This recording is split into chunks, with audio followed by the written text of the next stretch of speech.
Queremos saludar a Leocenis García, político, analista, expreso político, quien nos ha acompañado en varias oportunidades acá en el set de Red Más Noticias. Leocenis, bienvenido, gracias por atendernos. Buenos días, un gran abrazo, gracias. ¿Y cuál es la expectativa sobre esta cumbre que inicia entonces, que se va a realizar el día de mañana? Hay una gran expectativa porque en Venezuela, como tú sabes, tenemos una gran crisis política, económica y ha habido una discusión que ha avanzado en México. Sin embargo, el gobierno, arguyendo diferentes motivos, ha retrasado que esa negociación, porque a mí no me gusta hablar de diálogo, siempre yo hablo de negociación, porque diálogo es, bueno, discutir un tema, negociación es discutir el tema para buscar unas soluciones. Entonces, esta iniciativa del presidente Petro, con el cual muchos sectores de Venezuela tenemos profundas diferencias ideológicas. A pesar de esas diferencias ideológicas, la estamos apoyando, esta iniciativa.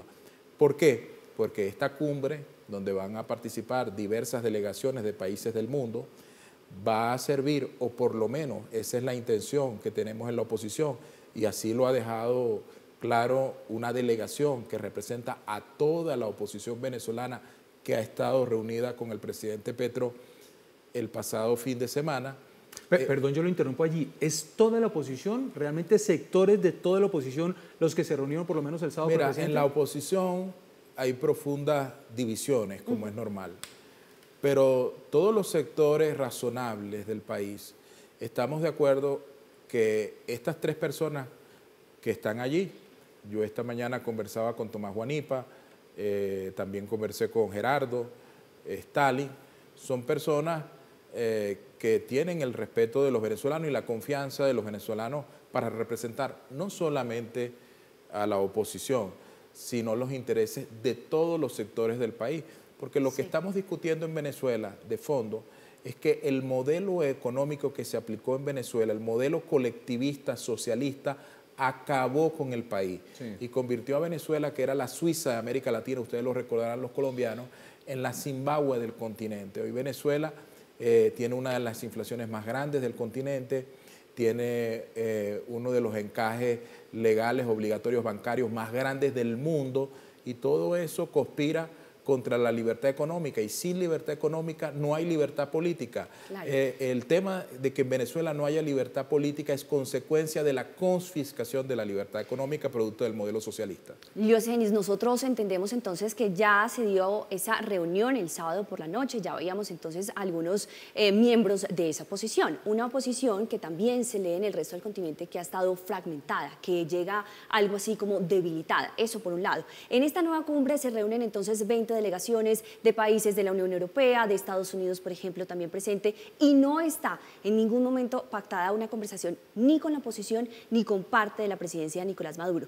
¿Cuáles son entonces esas metas que ustedes aspiran? ¿Cuál es esa conclusión que ustedes esperan, o esas medidas reales que ustedes esperan terminen y se concluyan con esta cumbre? ¿Qué medidas, con qué posibilidades podrían llegar entonces a México a reanudar esas negociaciones? Yo he dicho y lo escribo para el día miércoles en mi columna del Nacional, que es uno de los principales periódicos de Venezuela.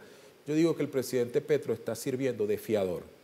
Y un fiador, cuando tú vas a un banco y buscas un préstamo, aparece cuando hay dudas sobre el prestatario, quien está pidiendo sobre las garantías de ese pago. Entonces, el fiador se compromete, yo voy a hacer que este cumpla. Y eso es lo que es el presidente Petro. Ahora, ¿el fiador de quién? Para ser totalmente honesto, el fiador del presidente Maduro, que hay razonables dudas sobre su capacidad para cumplir con los acuerdos, con lo que yo llamo el banco de la democracia. Entonces, el presidente Petro y los cancilleres tienen que ayudar, porque si no la cumbre va a fracasar, a que se reactive el diálogo en México, la oposición y el gobierno se vuelvan a sentar y se pacten una serie de acuerdos que van desde lo social, el tema de derechos humanos, los presos políticos. Yo he sido preso político. ¿Cómo cuáles? Por ejemplo, esa va a ser una de las solicitudes puntuales que ustedes esperan ceder. Mira, la lista del Foro Penal venezolano, que es una de las instituciones más creíbles en este tema, dice que la lista de presos políticos en Venezuela pasa los 300. Eso es un tema que hay que discutir. El otro tema que hay que discutir es el tema de las garantías electorales, porque fíjate, todos los que podemos ser candidatos en Venezuela no podemos ser porque estamos inhabilitados. Yo estoy inhabilitado, me inhabilitaron el año pasado cuando lideraba las encuestas de la alcaldía de Caracas. María Corina Machado está inhabilitada. Leopoldo López está inhabilitado. Juan Guaidó está inhabilitado. Entonces, una de las cosas que hay que discutir, aunque yo no voy a ser candidato, es qué va a pasar con las inhabilitaciones políticas y las garantías electorales para que haya un proceso. Claro. Y el gobierno de Venezuela está pidiendo una cosa que también es razonable.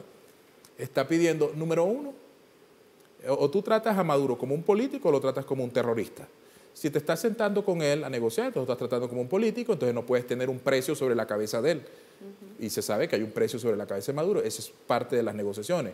Y el otro tema de la negociación es el tema de las sanciones, donde sectores opositores, como es mi caso, estamos de acuerdo en que esas sanciones se levanten, no las sanciones individuales, no las sanciones a corruptos, testaferros, militares, no, las sanciones al país, claro. Porque las sanciones al país me afectan a mí y afectan al gobierno, afectan a la gente que vive en los barrios de Venezuela y afectan a los que viven en las urbanizaciones, nos afectan a todos. Leocenis, dentro de estos nombres que usted hablaba de personas que están inhabilitadas, hablaba de Juan Guaidó. Amanecemos entonces con la noticia de que Juan Guaidó está acá en Bogotá. En un comunicado dice, atravesé la frontera a pie y espero reunirme con algunos de los sectores que van a estar en la cumbre el día de mañana.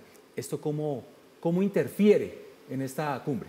Yo quiero hacer dos apreciaciones. Una personal, mi solidaridad en lo personal con Juan Guaidó, que ha sido perseguido como muchos dirigentes venezolanos. Sus motivaciones son personales, respetables, no las conozco, pero entiendo sus preocupaciones por su seguridad. Ahora voy al análisis político.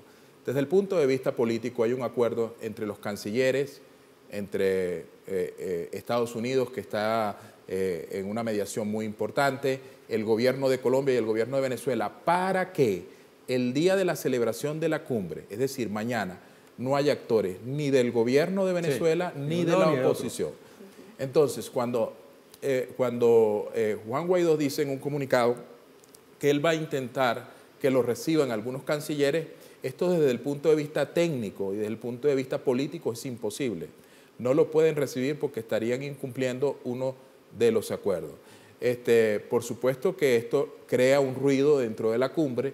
Yo aspiro que la cumbre tenga todo el éxito, todos los venezolanos le deseamos y espero que Juan, que según lo que ha esgrimido en los últimos comunicados en Venezuela, en los últimos días, se ha sentido perseguido, pueda colaborar para que la cumbre se celebre con toda paz, porque eso nos conviene no a un sector del país, no le conviene solamente a la oposición, nos conviene a los que apoyan al gobierno, a los que los adversamos, a los empresarios, a todos. Pero por supuesto que la llegada de Juan genera un ruido para la cumbre importante. Claro.